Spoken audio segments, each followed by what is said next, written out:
জুলাই গণ অভ্যুত্থানের ছাত্র গণ অভ্যুত্থান 2024-এর ভূমিকা আমাদের জাতীয় জীবনে একটি লিডিং ফোর্স, ড্রাইভিং ফোর্স, আমাদের জাতিকে এগিয়ে নিয়ে যাওয়ার জন্য একটি শক্তি, আমাদের ফ্যাসিবাদ বিরোধী জাতীয় ঐক্য।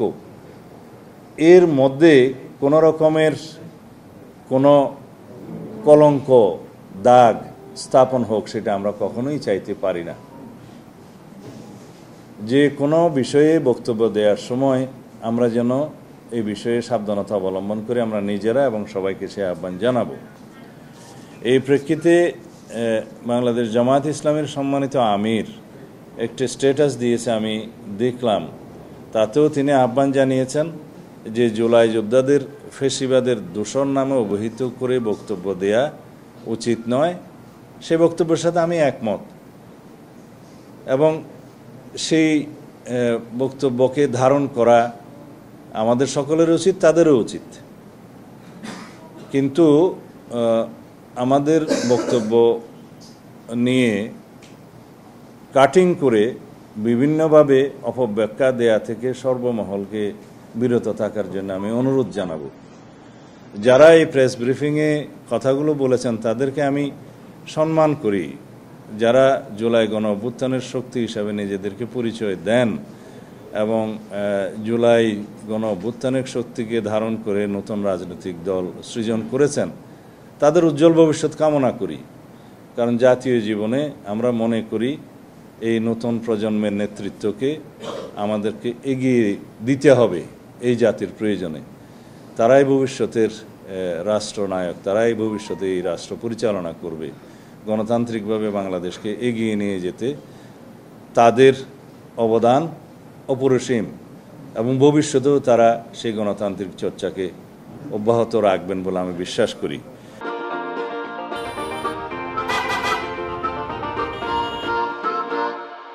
আমি মনে করি না বিকৃত করা হয়েছে, তবে আংশিক বক্তব্যটা কাট করে তারা কথা বলেছে বলে আমার মনে হয়। কারণ আমি আমার বক্তব্যের শেষ লাইনে বলেছি যে ওখানে কোনো জুলাই যোদ্ধা, সঠিক কোনো জুলাই অভ্যুত্থানের সাথে জড়িত কোনো সংগঠন অথবা ব্যক্তি ওই বিশৃঙ্খল ঘটনার সাথে জড়িত থাকতে পারে না, মানে জড়িত থাকতে পারে বলে আমি বিশ্বাস করি না।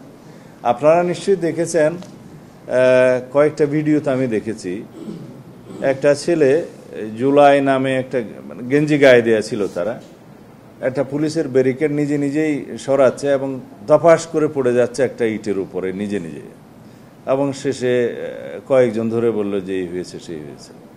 আর একজন ছেলে দেখলাম যে নিজে নিজেই পড়ে গিয়ে বলছে যে আহত হয়েছে এবং তার পায়ে সিটিএস থাকবে এবং বলছে যে সে এসএসসি পাস করছে এমসি কলেজ থেকে সিলেট।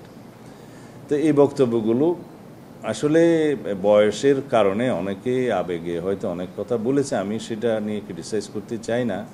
আমি শুধু আহ্বান জানাবো যে আমাদের তরুণ প্রজন্ম যারা জুলাই গণ অভ্যুত্থানের সাথে জড়িত, যারা জীবন দিয়েছে, গুলির মুখে দাঁড়িয়েছে, তাদের সামান্য কিছু ভুল ত্রুটি থাকতেই পারে। সেটা আমরা রাজনীতিতে যেহেতু অনেক দিনের আমাদের অভিজ্ঞতা, আমরা সেই দৃষ্টিকোণ থেকে দেখি এবং আশা করি তারা এই সমস্ত ভুলভ্রান্তি থেকে মুক্ত হবে ভবিষ্যতে এবং জুলাই গণ অভ্যুত্থানকে যাতে আমরা মানে কলঙ্কমুক্ত রাখতে পারি সেইভাবে তারা ভূমিকা রাখবেন।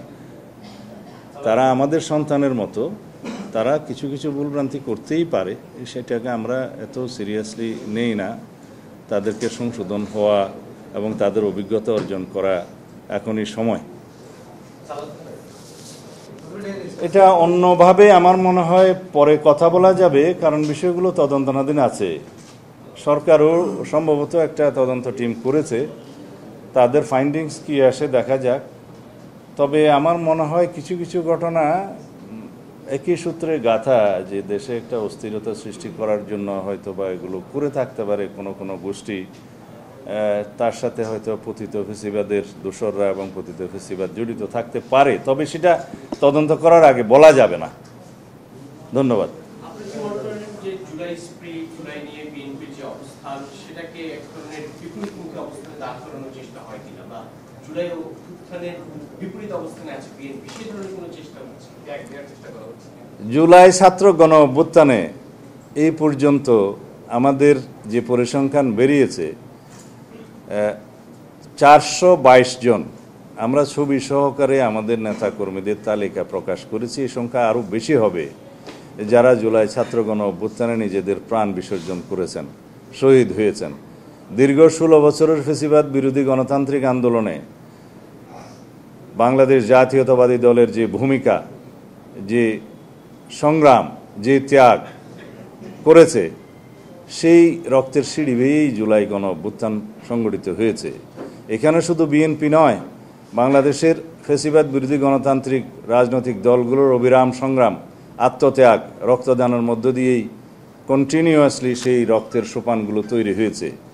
শাপলা চত্বরের যে নৃশংস হত্যাকাণ্ড, সেটা পৃথিবীর ইতিহাসে বিরল। সেটা আমাদেরকে মনে রাখতে হবে যে কোনো একটি রাজনৈতিক দল নয়, সকল রাজনৈতিক দল যারা ফ্যাসিবাদ বিরোধী গণতান্ত্রিক সংগ্রামে অবদান রেখেছে, অবিরাম সংগ্রাম করেছে, তাদের সকলের অবদানের প্রেক্ষিতেই সংগঠিত হয়েছে ছাত্র গণ অভ্যুত্থান। মাত্র 36 দিনের মধ্যে যদি আমরা মনে করি যে একটা ফ্যাসিবাদী শক্তি বা ফ্যাসিস্ট শাসকদের পতন হয়েছে, সেটা সঠিক নয়। এটা হচ্ছে পরিণতি, যে 16 বছরের ধারাবাহিক আন্দোলন সংগ্রামের ফসল।